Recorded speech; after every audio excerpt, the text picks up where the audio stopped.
Bonsoir à vous tous. C'est avec grand plaisir que Plein Feu sur l'heure juste vous présente cette conférence intitulée « La nazification de l'Amérique ».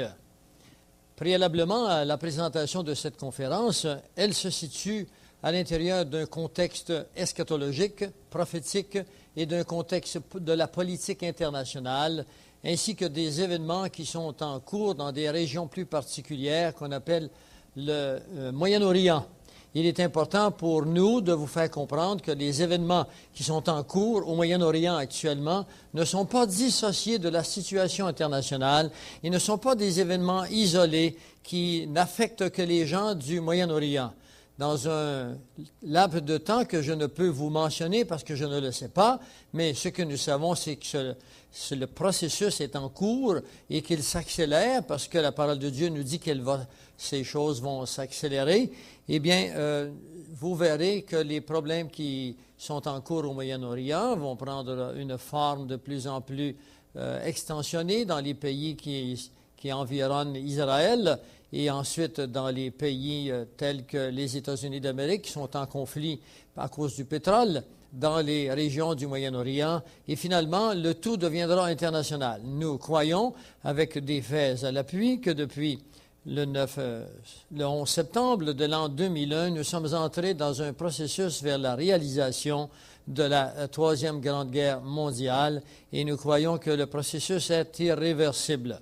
Nous voulons vous présenter ce soir qu'il y a un pays particulièrement qui est derrière le moteur, qui est le moteur de ces événements, et que ce pays, il est annoncé dans la Bible, dans la parole de Dieu, prophétiquement, sous le nom de les ailes qui sont attachées au lion, qui est l'Angleterre, que nous vous présenterons en cours de route. Mais préalablement, il faut que vous compreniez que la raison pour laquelle nous vous faisons part de ces connaissances et de ces faits, c'est que nous voulons que vous compreniez où est-ce que nous en sommes dans le temps. Parce que si vous êtes, vous, intelligent, l'intelligence vous a été donnée, sachons que même si nous sommes intelligents, nous sommes de toutes les créatures de la planète, celle qui est le moins équipée pour faire face aux intempéries de notre planète. Nous n'avons pas de griffes, nous n'avons pas de fourrure et nous ne grugeons pas dans la terre. Nous sommes des êtres qui doivent se servir constamment de notre intelligence et que vous, chaque matin, quand vous vous levez, parce que vous êtes des êtres intelligents, vous programmez votre journée, vous programmez même votre semaine de vacances, vos semaines de vacances, vous programmez le nombre d'années que vous allez passer aux études. Si tout cela est le fruit de l'intelligence humaine. Si vous êtes croyant ou si vous avez tendance à l'être, vous comprendrez bien que Dieu qui nous a créés a lui aussi un programme.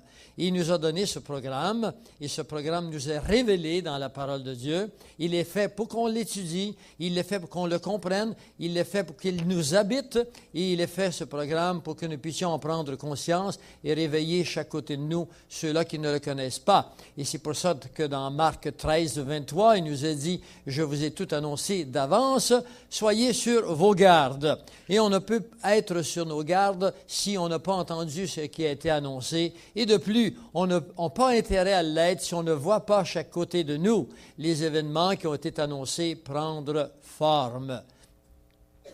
Alors, dans cette documentation que nous vous apportons, nous espérons que vous verrez comme nous cette forme de prophétie qui se réalise sur nos yeux.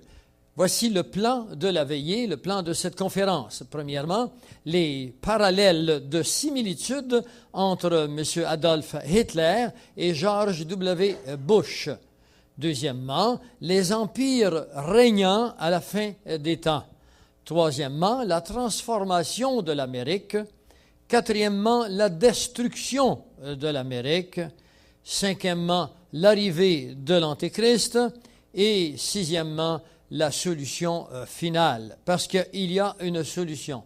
Qu'il soit dit en passant, comme certaines personnes me l'ont déjà dit, pourquoi est-ce que vous annoncez ces choses? Quel est l'intérêt que vous portez? Nous annonçons ces choses dans un unique but, c'est que l'homme, tel qu'il soit, noir, blanc, gros, petit, qu'il soit l'habite l'Amérique du Nord ou l'Amazone, Tout homme, lorsqu'il arrive au monde, bibliquement parlant, est séparé de Dieu et perdu pour l'éternité. Il doit se retrouver, il doit retourner à Dieu. Pour retourner à Dieu, il faut qu'il le connaisse. Et pour le connaître, il a besoin d'instruction, il a besoin d'enseignement. Nous faisons partie des enseignants de la parole de Dieu et nous voulons que vous montriez où est-ce que nous en sommes afin que vous puissiez vite, maintenant, ce soir, tirer votre épingle du jeu, vous placer dans une situation où vous serez assuré de connaître une vie après la mort et même ici-bas avec de l'assurance dans votre cœur, de la joie, un amour que vous n'avez pas connu encore dans ce monde, parce que vivre sans amour, c'est vivre sur le plan animal seulement. Et ce que Dieu vous propose, c'est non seulement de l'amour, mais que vous connaissiez ce programme qui est là pour vous et pour moi. Alors, je voudrais maintenant vous apporter quelques versets, qu'on appelle des versets bibliques, qui constituent le support de cette conférence de ce soir. Dans Matthieu 24, 6, il nous est dit, « Vous entendrez parler de guerre et de bruit de guerre. Gardez-vous d'être troublés, car il faut que ces choses arrivent, mais ce ne sera pas encore la fin. » Je voudrais que vous compreniez qu'il y a déjà, depuis le début du siècle dans lequel nous sommes, des bruits de guerre et des rumeurs de guerre. Il y a eu la fin du siècle dernier, et le début a connu la guerre des Boers. Il y a eu ensuite la Première Guerre mondiale. Il y a eu la Deuxième Grande Guerre mondiale, la guerre de Corée, du Vietnam, du Cambodge, de la Croatie, la Yougoslavie. Il y a les guerres maintenant qui sont au Moyen-Orient. Il y a beaucoup plus de guerres que je vous en ai nommées. Et il y a eu bruit de guerre et des rumeurs de guerre, et ces prophéties sont déjà réalisées. Mais la Bible nous dit, ce ne sera pas encore la fin. Il faut d'abord que vienne l'apostasie. L'apostasie, c'est le peuple qui renie Dieu. Aujourd'hui, le peuple québécois, comme beaucoup d'autres peuples, ne connaissent plus Dieu. Ils ne parlent plus de Dieu, ils vivent comme si Dieu n'existait pas, et ça, c'est général, c'est rendu à peu près partout dans le monde. Ils se sont attachés à des idoles, mais ils ont oublié Dieu. Ils se sont fait un Dieu selon leur connaissance à eux, selon leur cœur, mais ils ont oublié de vérifier qui était ce vrai Dieu dans les études des Écritures. Alors, le deuxième consiste dans un verset pris dans Jérémie 51, le verset 41. « Et quoi, Sheshak, c'est-à-dire Babylone, est prise, celle dont la gloire remplissait toute la terre, est conquise. Et quoi, Babylone est détruite au milieu des nations. » Et nous vous montrerons en cours de route que le Babylone dont il est question ici, ce n'est pas l'Irak, même si l'Irak a été attaqué, elle semble détruite. Il ne s'agit pas de cette Babylone. L'Irak est une Babylone connue, elle n'est pas une Babylone mystérieuse. La Babylone mystérieuse, c'est celle qui a les caractéristiques qui correspondent à des critères bibliques que nous vous montrerons vers un peu plus tard dans cette conférence. Mes amis, il s'agit des États-Unis d'Amérique et de la ville de New York. Dans Apocalypse 18, le verset 2, « Elle est tombée, Babylone ». Alors, c'est le support biblique qui va nous permettre de nous aventurer vers la conférence de ce soir. Avant que nous allions plus loin, puisque nous allons vous parler du nouvel ordre mondial, il est important que vous puissiez visionner avec moi ces quelques minutes que nous allons faire ensemble où M. Bush, le père, proclamera pour la première fois en public le nouvel ordre mondial. Alors, je vous invite maintenant à regarder à l'écran et à visionner ces paroles très importantes de M. Bush. They are using all kinds of symbology as part of their operation.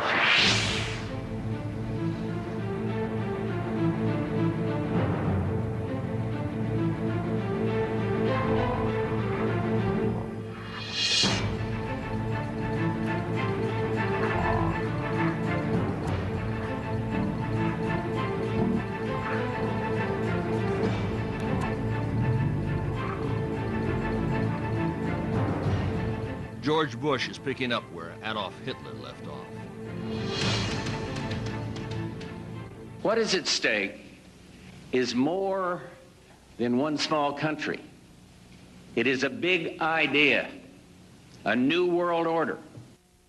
It is a big idea, a new world order, where diverse nations are drawn together in common cause to achieve the universal aspirations of mankind, peace and security, freedom, and the rule of law.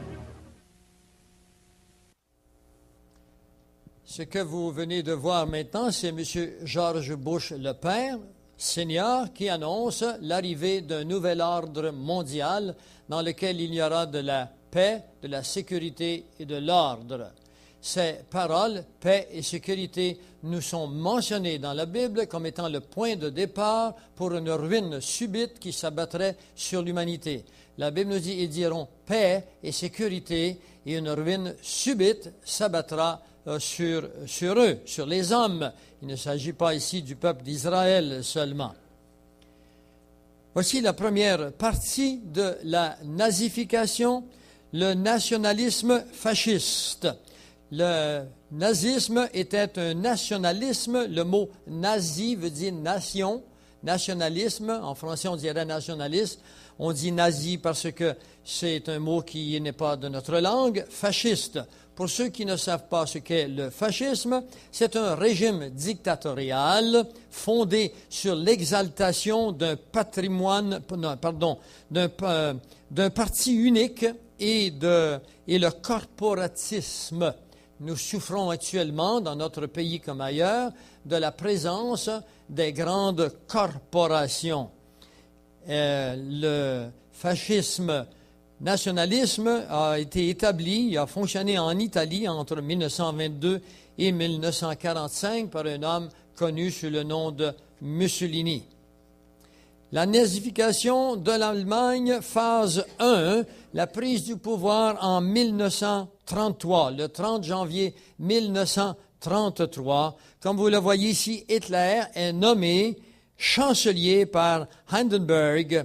C'était la phase numéro 1 de l'arrivée au pouvoir d'un homme qui voulait devenir, par la démocratie, un dictateur global. Et nous avons la même présentation en Amérique du Nord. La prise du pouvoir se fait en novembre de l'an 2000. M. Bush est nommé président par la Cour suprême des États-Unis. Il est important à ce point-ci, maintenant que nous avons compris que M. Hitler a été nommé chancelier par M.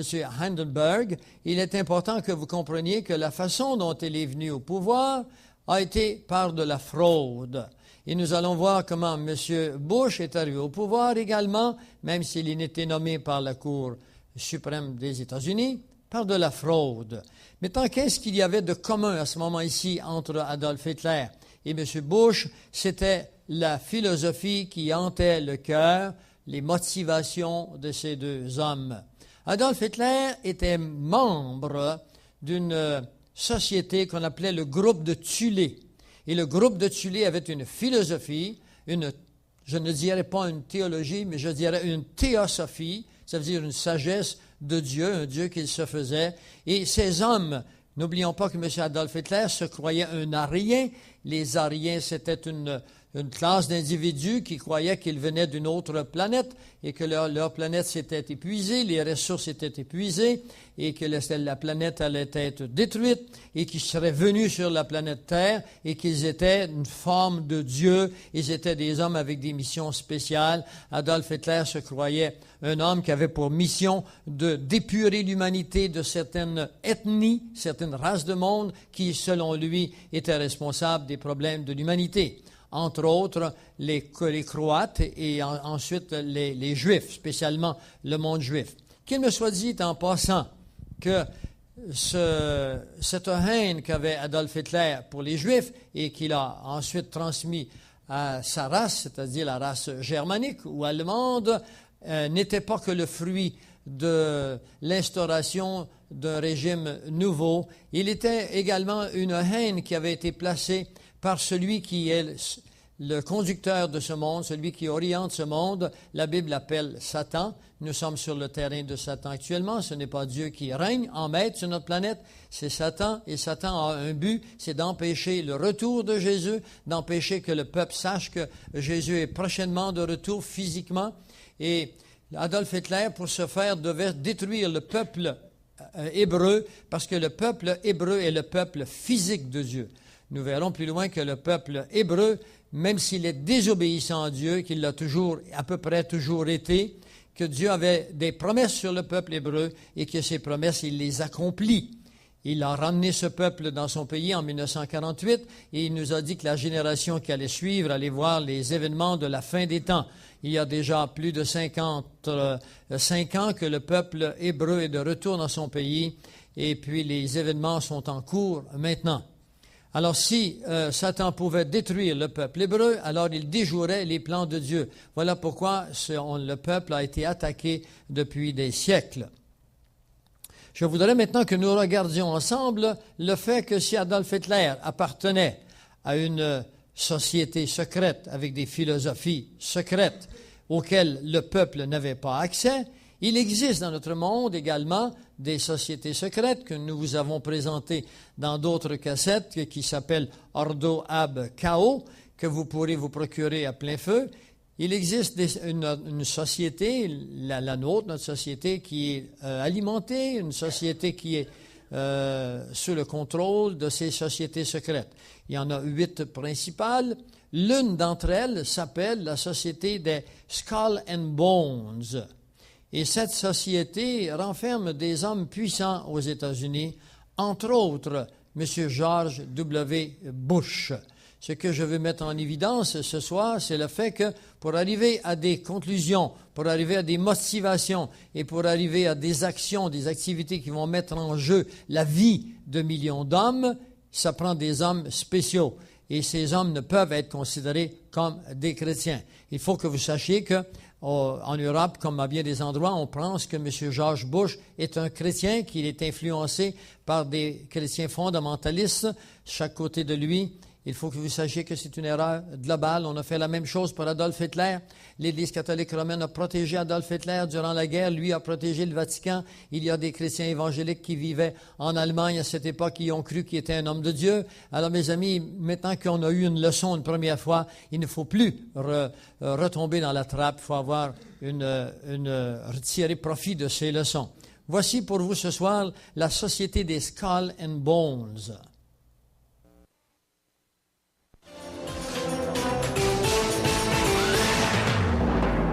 Janvier 1989.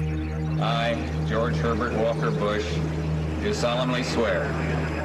George Bush est assermenté 41e président des États-Unis. And will, to the best of my ability, devant le peuple américain, il fait le serment de défendre la Constitution. So help me God. Congratulations. 11 ans plus tard, George W. Bush suit les traces de son père. Mais peu d'Américains savent que le père et le fils ont déjà prêté serment à une société mystérieuse très puissante, que l'on nomme Skull and Bones.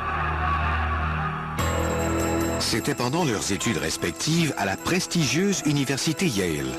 L'ordre des Skull and Bones a été fondé sur le campus de Yale en 1832 par un général Russell, qui s'est inspiré des loges de la franc-maçonnerie allemande, où l'on retrouve beaucoup de têtes de mort, de crânes, de squelettes, de cercueils et d'autres symboles du genre.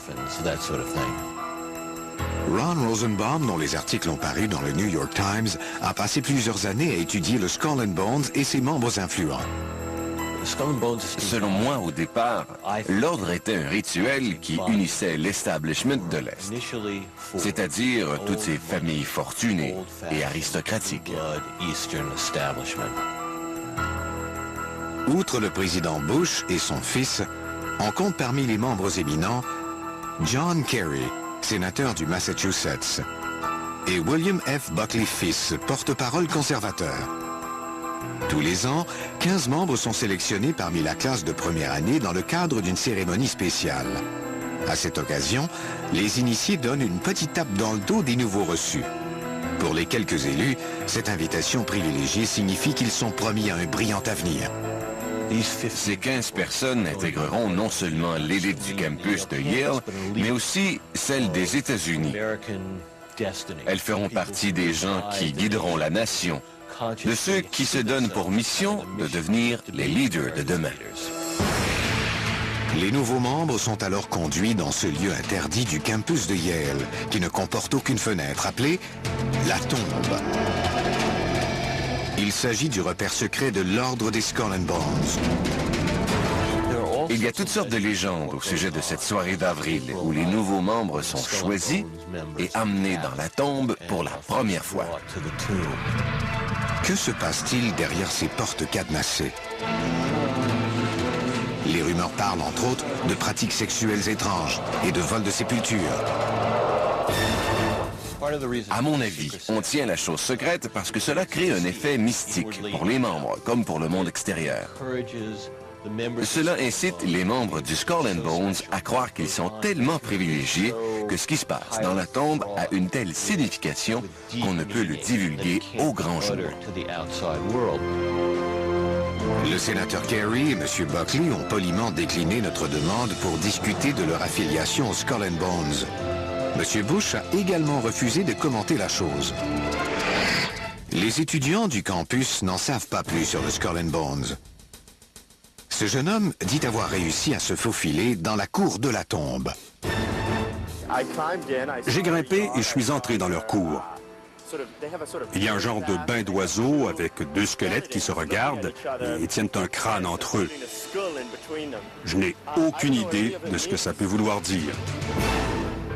Un autre étudiant qui s'est également glissé dans la cour a pu prendre quelques images inédites, dont une photo de la mystérieuse fontaine. Il a accepté de nous parler, mais uniquement sous le couvert de l'anonymat. Je ne veux pas m'attirer les foudres de ces gens qui figurent parmi les personnes les plus influentes de la planète. Cet étudiant audacieux a été surpris par ce qu'il a vu dans la fontaine. Il y avait une espèce de résidu rouge dans cette fontaine. J'ai pensé que c'était du sang. J'ai l'impression que cette fontaine sert à des rituels étranges. On dirait que les deux squelettes sont là pour empêcher les gens de parler. Sur une autre photo, on voit une curieuse roue du destin. La roue comporte une aiguille pivotante. J'imagine que durant leur rituel, ils la font tourner et elle leur dévoile leur sort, leur destin. Ils font beaucoup de ce genre de choses, car ces gens croient tous que leur destin est de diriger le monde. Selon Nick Fleischer, co-rédacteur en chef du journal étudiant Rumpus, l'ordre des Skull and Bones a une telle emprise sur son image que chaque fois que les membres du journal tentent de traiter le sujet, leur travail fait l'objet de sabotage. Lorsqu'on a publié ce numéro, un certain nombre de journaux qu'on avait distribués ont disparu, très peu de temps après la livraison. Cependant, on les a retrouvés quelques jours plus tard. On n'a jamais eu de preuves tangibles, mais on a une petite idée de ce qui est arrivé.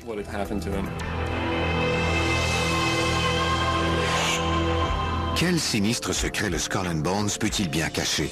D'après le dernier ouvrage de Ron Rosenbaum, l'ordre pratique certains rituels sordides, dont l'un connu sous le nom de confession sexuelle.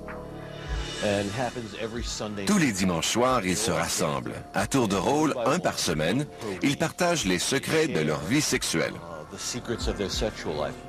Il s'agit d'une espèce d'éducation sexuelle pour les jeunes de la bourgeoisie. On souhaite ainsi élargir leurs connaissances en matière de sexualité, de manière à éviter qu'ils se fassent exploiter, par exemple, par des filles non respectables, soit par des filles de classe sociale inférieure, des croqueuses de diamants ou des aventurières. Autre secret bien gardé des membres, leur bizarre fascination pour les chiffres 3, 2, 2. La légende raconte que l'ordre des Skull and Bones a été fondé par un orateur grec, Démosthène, en l'an 322 avant Jésus-Christ. C'est donc leur nombre secret. À mon avis, personne ne croit que l'origine de l'ordre remonte à si loin. Mais sur le plan mythique, il se réfère à cette époque. Le nombre 322 est très important pour eux. Mais derrière ce nombre secret se cache un autre mystère. Derrière la lourde porte qui mène à la tombe du Skull and Bones, il y a une pièce dont les murs sont couverts de plaques d'immatriculation. Récemment, une informatrice a pu pénétrer dans la tombe grâce à un initié qui a rompu son serment. Et elle m'a dévoilé ce qu'on appelle le secret des plaques d'immatriculation. Lorsqu'un membre des Skull and Bones voit une plaque qui comporte le nombre 322, il est supposé la confisquer. C'est bien le terme qu'elle a utilisé, confisquer. L'informatrice lui a révélé un secret encore plus lugubre, le vol de sépultures. On fournit le nom d'un personnage célèbre à chaque groupe de 15 personnes du Skull and Bones. Et on lui demande d'exhumer le crâne de cette personne pour l'emporter dans la tombe de l'ordre. Ron Rosenbaum croit que la famille Bush a été impliquée dans l'un des cas de vol de sépulture les plus connus. L'un de mes informateurs m'a raconté, et cette information a déjà été divulguée ailleurs, que l'un de ces crânes est conservé dans une boîte de verre remplie d'éclats de turquoise. Il s'agirait du crâne de Geronimo, le chef des Apaches. On raconte que Prescott Bush, le père de George Bush, était posté quelque part dans l'État de l'Arizona, tout près du cimetière où reposait Geronimo à la période où le crâne aurait disparu. Selon Ron Rosenbaum, la famille Bush a même tenté de retourner le crâne. D'après ce que j'ai compris, les Apaches ont refusé le crâne parce que ce n'était pas le bon à leur avis. Malgré ces rumeurs troublantes, beaucoup de gens croient que le Skull and Bones n'est qu'une confrérie inoffensive d'étudiants. On s'intéresse à eux parce qu'ils préservent leur côté obscur. Mais une chose est certaine, le pouvoir du Skull and Bones s'étend au-delà des murs de sa tombe.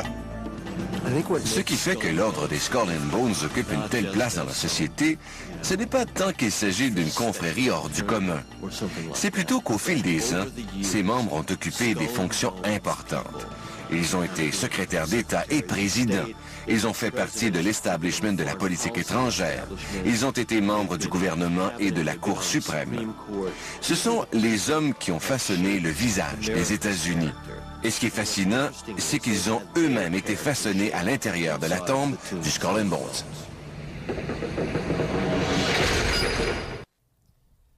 Alors, comme vous venez de le voir, ces hommes ont une formation spéciale, particulière, et ils se croient les dirigeants du monde. Vous avez vu qu'ils ont été des présidents, des secrétaires d'État, ils ont été membres des organisations internationales, et M. Bush, qui est président du premier ministre ou le président des États-Unis actuellement, est membre de la société Skull and Bones, ainsi que l'était son père. Il y a d'autres personnages qui le sont, mais il y a également d'autres sociétés secrètes avec des formations semblables à celle-ci. Nous allons continuer dans les similitudes entre les sociétés où la présence de M. Hitler et de M. Bush dans leur ascension vers le pouvoir. Le président de la République de Weimar, Paul von Hindenburg, nomma Adolf Hitler au poste de chancelier, même si le parti nazi ne présentait qu'une faible minorité du gouvernement allemand. M. Bush, en parallèle, est imposé au public américain par un coup d'État de la Cour suprême suivant la massive fraude électorale perpétrée par son frère de Floride. Des milliers d'électeurs furent disqualifiés comme étant des félons.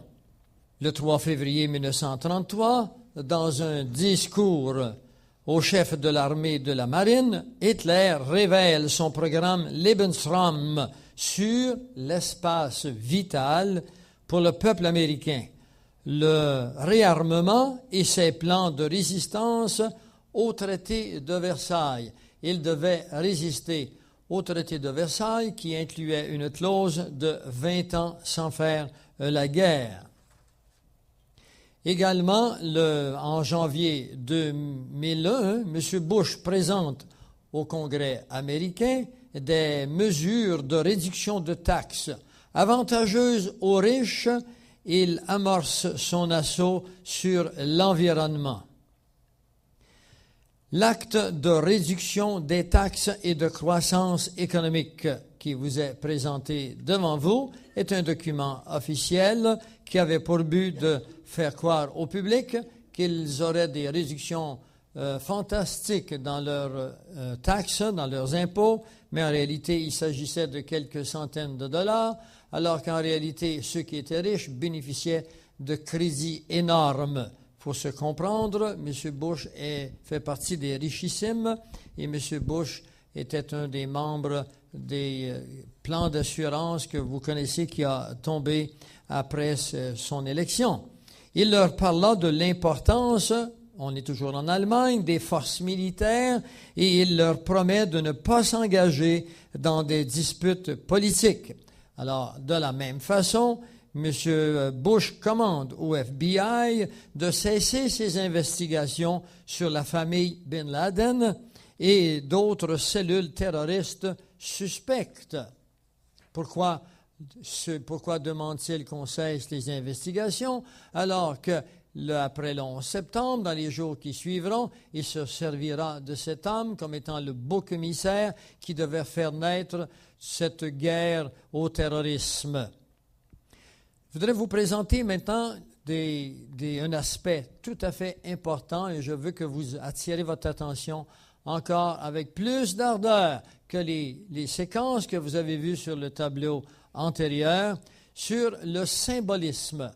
Vous trouverez les symboles que nous allons vous présenter maintenant. On les retrouve dans l'Empire romain, on les retrouve dans les tableaux d'Adolf Hitler, on les retrouve au Reichstag, et puis finalement, on les retrouve également non pas au Parlement, mais au Congrès américain.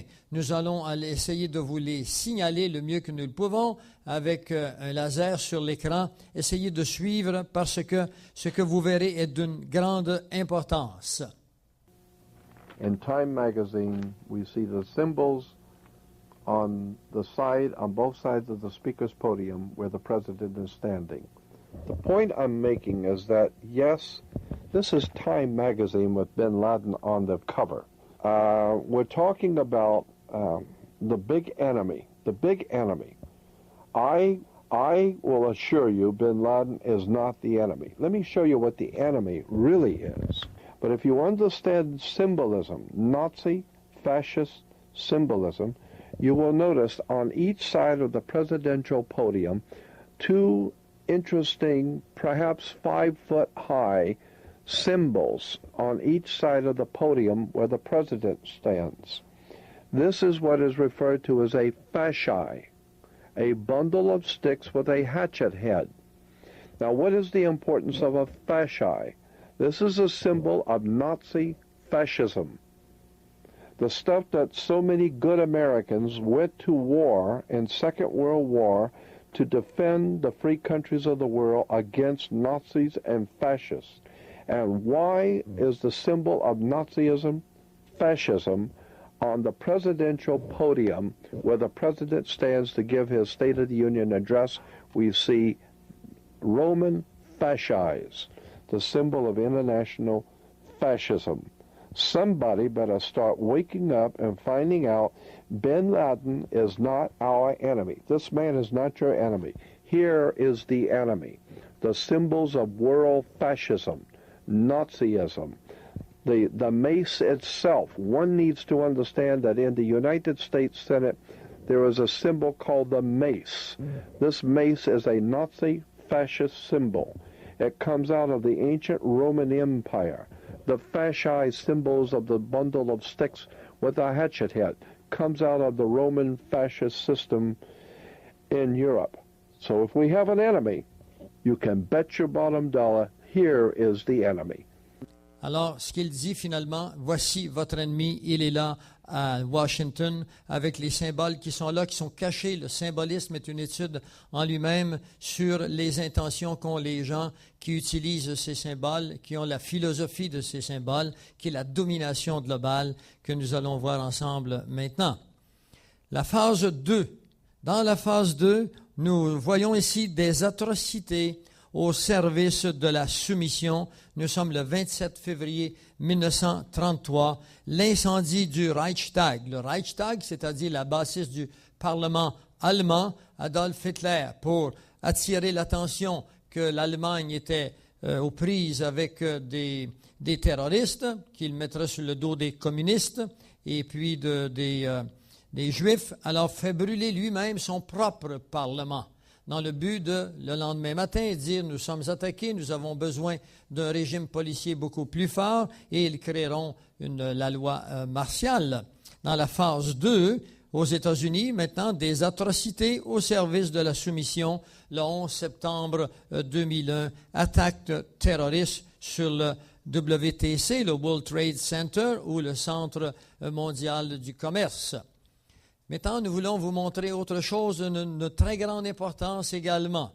Nous voulons vraiment que vous compreniez que ce qui est arrivé a été intentionné, a été préparé. Il n'a pas été préparé par l'ennemi qui est à l'extérieur du pays, mais l'ennemi qui est à l'intérieur du pays. Les chaînes de télévision vous ont présenté, bien sûr, les deux bâtisses, les deux grandes tours qui ont tombé l'une après l'autre, mais ce qu'ils ne vous ont pas présenté, c'est une troisième tour qui a également été démolie, comme l'ont été les premières. Dans les deux premières, on peut justifier son ignorant par des avions qui entrent dans la partie supérieure des tours. Les ingénieurs ont démontré depuis un bon moment qu'un avion ne pouvait pas faire détruire les tours de la façon dont ils ont tombé. Il fallait qu'il y ait des charges de dynamite un peu partout dans les planchers succédants.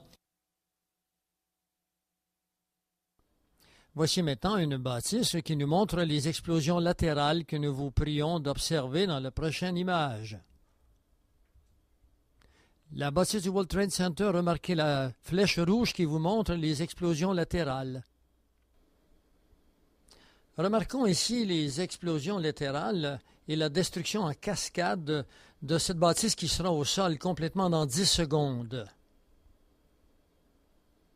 Ce qui nous semble être le produit des explosions qui auraient été programmées. Alors voilà encore une fois une image qui est très évidente et qui nous montre très bien la descente explosive par succession et qui nous laisse croire à des explosions qui auraient été placées d'avance sans les avions qui auraient été la cause initiale.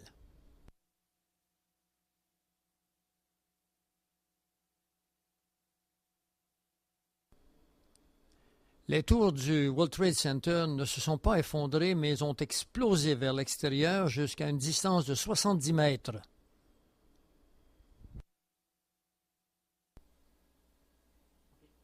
Il est à remarquer que c'est la première fois qu'un gratte-ciel s'effondre causé par le feu. Un exemple de cela est l'hôtel Plaza Méridien qui, en 1991, a brûlé pendant 18 heures avec 100 millions de dommages, avec des bris de vitres, des flammes qui ont endommagé la bâtisse et qui ne s'est pas effondrée. Un deuxième exemple est le feu de la première banque Interstate qui n'a duré que 3h30, mais qui a eu 200 millions de dommages avec un édifice de 62 étages et qui a obtenu 64 compagnies de pompiers et qui ne s'est pas non plus effondré. De la même façon, nous allons voir ensemble une troisième bâtisse. Voici des évidences de cette septième bâtisse sur le complexe du World Trade Center qui contient effectivement cette bâtisse. Alors voici maintenant l'emplacement du World Trade Center suivant la démolition. Le chiffre 1 ici indique l'emplacement de la tour numéro 1, la tour numéro 2 et puis la tour numéro 7 qui est la troisième tour qui a tombé vers 5h moins quart de l'après-midi après un feu qui débute vers 4h10. Ici, on voit l'accumulation des débris de la bâtisse numéro 7. Ici, nous avons une bâtisse de 34 étages, connue sous le nom de la bâtisse Verizon, qui était à gauche de la bâtisse numéro 7. À droite ici, nous avons la bâtisse fédérale, également appelée la bâtisse des postes. Ici, nous avons les ruines de la bâtisse numéro 7 et le post office ou encore la bâtisse qu'on appelait la Federal Building. Et puis, à notre droite ici, nous avons Verizon, la bâtisse qu'on a montrée il y a quelques instants. Et ce qui est étrange ici, c'est que ces bâtisses n'ont pas été touchées par l'effondrement de telles ruines d'une bâtisse de 47 étages. Voici maintenant une démolition par explosion normale programmée par des ingénieurs de cet art. La bâtisse numéro 7 du World Trade Center qui tombe avec le même ordre des choses. Les deux bâtisses maintenant en similitude. Again, what you're seeing are high shots. Now, here we're going to show you a videotape of the collapse itself. Describe that. Now we go to videotape the collapse of this building.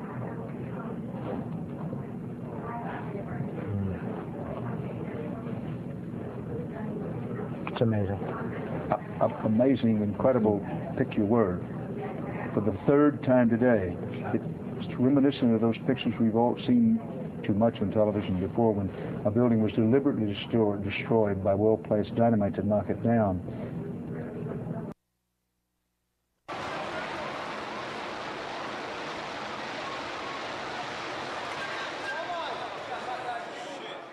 It's gone, man.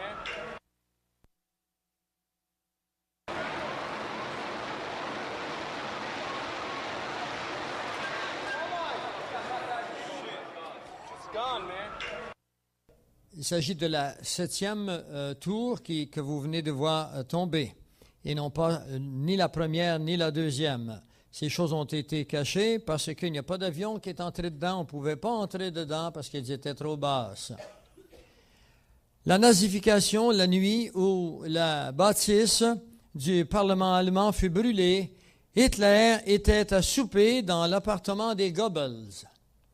Au moment où le centre du commerce mondial et la bâtisse du Pentagone étaient attaqués, le président Bush faisait la lecture aux enfants d'une école en Floride et informé des attaques par ses associés, le président continua à lire. Allons voir maintenant les réactions du président qui est informé de ce qui arrive à New York.